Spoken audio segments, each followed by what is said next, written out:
Hi guys, so I'm going to talk about the subject of singleness today. I struggle with this and I know a lot of other people struggle with this, so hopefully I can bring some encouragement and clarity and hope to people who are single or who are in this stage of their life that feel like they're not going to find their person. Not everyone will relate to this video, but hopefully you can take certain pieces away from this video that can relate to you even if you're not single. So I'm just gonna get right into it. This world definitely puts a lot of pressure on single people to find their partner and get married and have kids all before the age of 30, and it's like not everyone's on that timeline. And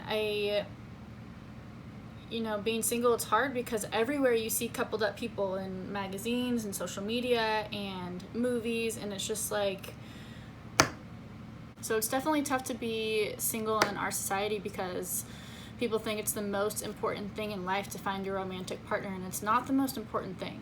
Our society places singleness in this negative light, and a lot of people think that if you're single that something's wrong with you, or why has she been single for so long? Like, she must be crazy. That's what it is. No, but God addresses singleness in the Bible quite a bit, and he actually says that it's a good thing. In the book of Paul, it says that single people are spared the troubles of marriage and they are more focused on God's will and God's purpose for their life. And he also says that singleness is a gift.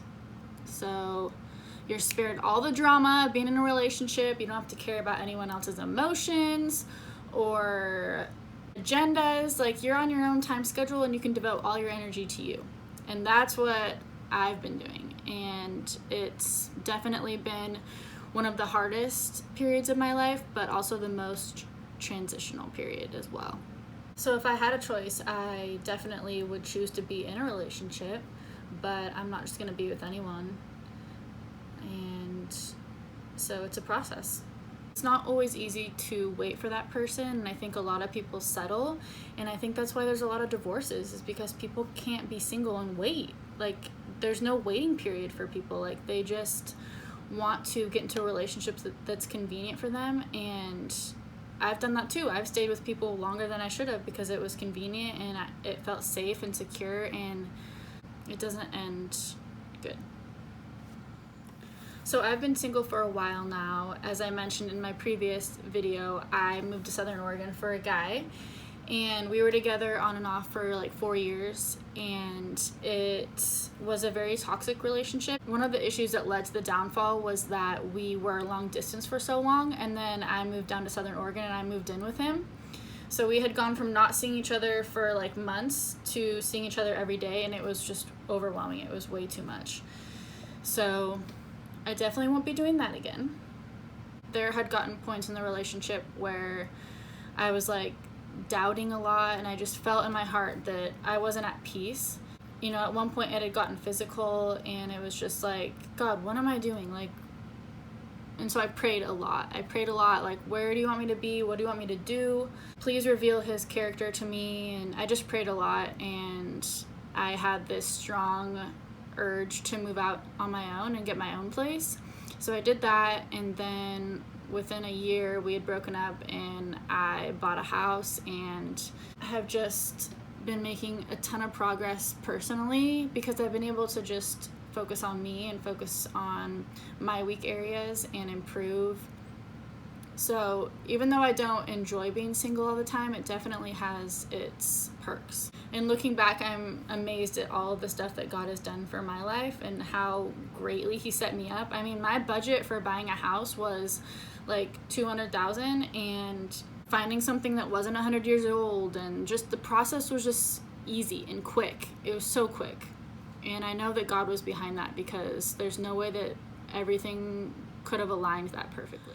So I've learned quite a few things just from being in this season. And one of those is you have to have standards that you're not willing to negotiate on and standards that you are able to flex a little bit on. So, for example, I've put a lot of thought into dating someone who isn't Christian, and I can't do that. So one of my non-negotiable non-negotiable standards is to find someone who is equally yoked, because in the Bible it says that do not be unequally yoked with non-believers. An example of one of my negotiable, flexible standards is, I guess, how attractive they are, because I do have high standards with that. I need someone who's like tall and athletic and like good teeth, you know, but I'm willing to flex on some of those things that are more surface level, that don't mean as much as the internal things. And people have told me that they think I have high standards, but I'm not aiming for second, third, fourth best. I want first best, and I don't want to settle. And I want what God wants from me, you know, that's a key thing too. When someone loves you, like love, respect, honesty, security, those things are automatic. And I think too many women choose between love or respect or honesty and love, and it's like, you don't choose between those things. Like, all of those things come with someone who is down for you. The other thing that I've learned is that I can't enter into a relationship wanting to change someone. And that's what I've done in the past, is I'm notorious for falling for someone who has all this potential and I see all the good things in them. They are good guys, but they just don't have what I need for me. Same red flags that you dismiss in the beginning are going to be the same red flags that end up leading to the deterioration of a relationship and ending it. My friend has this theory that women fall for men thinking that they can change them, and men fall for women thinking that women will stay the same. So I thought that was interesting, because for me it's true. I'm trying to change that, but it's been true for me in the past. I came to the realization that that love that I had for those guys wasn't really love, because if it fails, it's not really love. I mean, it says in the Bible, love never fails. So if it fails, then it wasn't really genuine, deep, soulmate type of love. So the last lesson, and probably the most important lesson that I've learned in all of the singleness, is just how important the relationship is with God and trusting Him to bring you what you really need. He's the only one who really knows what we need. Even though, you know, I feel like I need to take things into my own hands, and it's really up to His timing. People think that believing in God comes with a rule book, that the Bible is some rule book. And actually less than 10% of the Bible is direct commands. The Bible is a book of hope and encouragement and promises. That's what the majority of the Bible is made of. God does set these guidelines because He doesn't want us to get hurt. He doesn't want His children to go through the pain that they can experience if they don't follow certain things, like sex before marriage or living with someone before you're married. Those are things that Christians aren't supposed to do. And there's reasons for that, because He doesn't want us to be in pain. And I'm not saying that you're never going to experience pain if you follow God, and you're never going to be hurt if you follow God. That's not true. But what is true is that you will go through more excruciating pain, unnecessary pain, if you don't follow His word. I pray very specific prayers when it comes to the guy I want in my life. I just pray very specific prayers. That's all I'm going to say. And I think if you're single and you're wanting to be with someone, then I think that you should pray. I think that you should pray about it, and that's a good starting point. That's what's working for me and giving me that peace of mind during all this.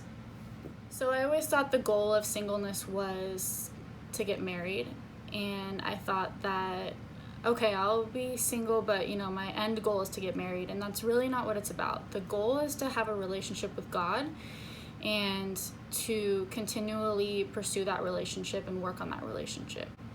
Because when you have Him as a solid base, and when you guys have a relationship that's genuine and takes priority over everything else, then your life is gonna just flow a lot smoother, and relationships are gonna go a lot smoother and be a lot more successful. That's what I've had to learn. And I've never dated a Christian guy, but I know from people I've talked to and things I've read and things I've watched, podcasts, you know, that's the common theme. Marriage is not the mission, but our society has definitely drilled that into our minds that that's the end goal, and it's not.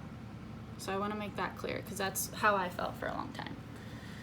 If you're single, I think it's important to step into who God wants you to be before who He wants you to be with.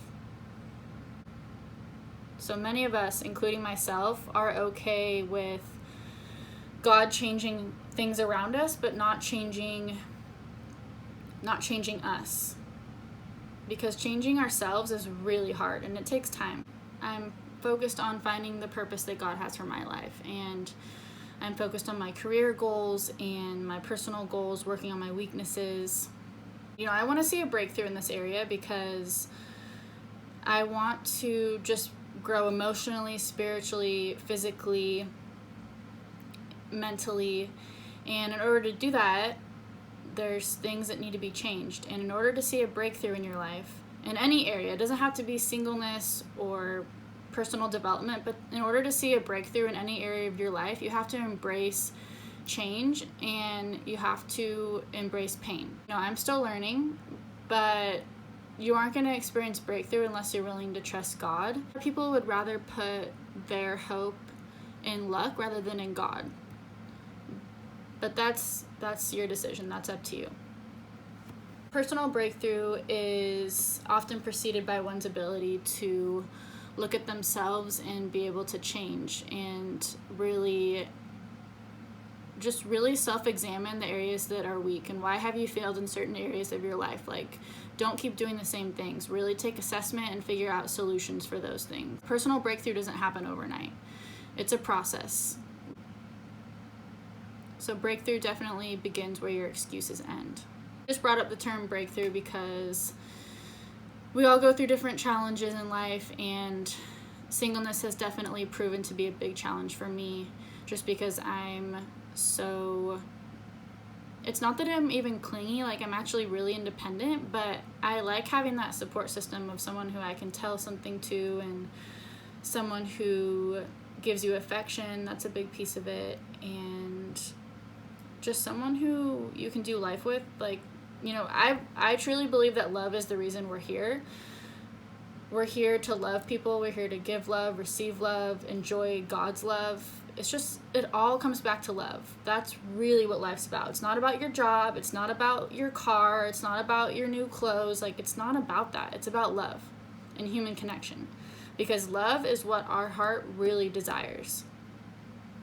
And I know people are on social media and stuff and they're like, I'm never gonna date anyone, and they're like act so hard, and it's like, okay, you're lying to yourself. Like, everyone wants to be loved. That is what everyone desires, to be loved, romantically or non-romantically.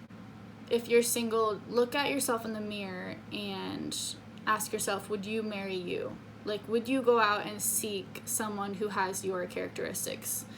Because a lot of women are like, oh, I want a guy that's financially stable, that has a nice car, that has a good job, and all of these things. And it's like, okay, but do you have those things? If you're looking for those things in a partner, then you should definitely have those characteristics or whatever it may be. So that's all I have for this video, guys. I hope you enjoyed it. I'm still getting used to talking into the camera with no one conversing back. It's really weird, but I just have a lot of things in my mind that I want to get out there, and I hope people can relate. So, bye.